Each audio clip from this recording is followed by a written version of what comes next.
माँ के 7 ऐसे रवैये जो बचपन में ही बच्चे की शख्सियत को या बना देते हैं या बिगाड़ देते हैं, वो कौन से हैं आए बताते हैं। लेकिन होता यह है कि कई बार माएँ ये सोच ही नहीं पाती कि हमारी नाराज़गी या फ्रस्ट्रेशन बच्चों पे क्या इफेक्ट्स डालती है और उनके लॉन्ग टर्म और शॉर्ट टर्म क्या साइड इफेक्ट्स होते हैं।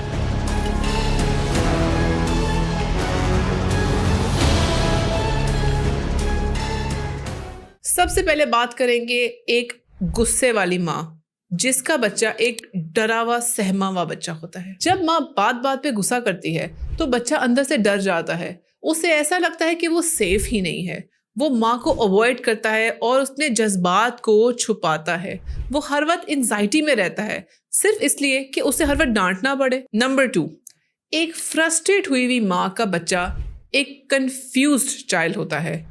यानी कि अगर माँ हर वक्त टेंशन में रहती है या बात बात पे तंग होती रहती है, इरिटेट होती है, तो बच्चे को समझ ही नहीं आता कि आखिर बात है क्या और मैंने गलत क्या किए, माँ का रवैया ऐसे क्यों है। उसको क्या पता कि माँ वैसे ही अभी ऐसे टेंशन में, उसको लगता है कि बच्चे की वजह से। कभी कुछ कह दिया जाए, कभी कुछ और। इस तरह का एनवायरनमेंट बच्चे को कंफ्यूज करता है। उसका फोकस और क्लैरिटी दोनों इफेक्ट होते हैं। नंबर 3, एक चीखती चिल्लाती माँ का बच्चा एक परेशान और एंग्शियस चाइल्ड होता है।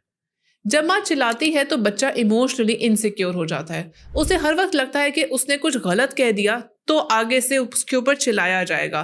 इस वजह से वो डर कर, घबराहट में, स्ट्रेस में रहता है। उसकी सेल्फ स्टीम भी बहुत कम हो जाती है। नंबर 4, एक कंट्रोलिंग मदर का बच्चा एक खौफज़दा बच्चा रहता है। अगर माँ बात बात पे उसको कंट्रोल करे, क्या पहना जाए, क्या खाया जाए, किससे दोस्ती हो, किससे मिला जाए, कितने बजे उठा जाए, कितने बजे सोया जाए, तो बच्चा खुद डिसीजन लेना सीख ही नहीं पाता। हर काम में उसे डर होता है कि अगर गलती हो जाएगी तो क्या होगा।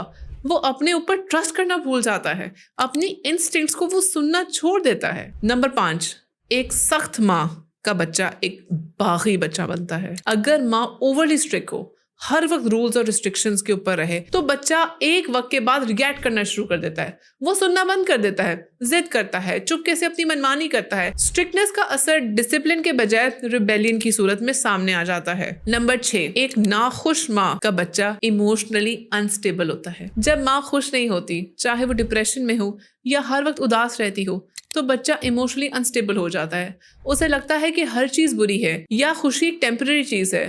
वो इमोशनली स्ट्रॉन्ग तो बन ही नहीं पाता। नंबर 7, एक पुरसुकून और प्यार करने वाली माँ का बच्चा एक खुश और सिक्योर चाइल्ड होता है। जब माँ प्यार से बात करती है, बच्चे को समझाती है और सुनती है, तो बच्चा खुश रहता है। उसे लगता है कि उसके जज्बात की वैल्यू है। वो कॉन्फिडेंट बनता है, इमोशनली बैलेंस्ड होता है और जिंदगी में स्टेबिलिटी डेवलप करता है। जिस तरह का रवैया माँ का होता है, वैसा ही असर बच्चे की पर्सनैलिटी पे पड़ता है। पेरेंटिंग कोई परफेक्ट साइंस नहीं है, लेकिन मोहब्बत, सुकून और समझदारी बच्चों की जिंदगी में फर्क ला सकती है।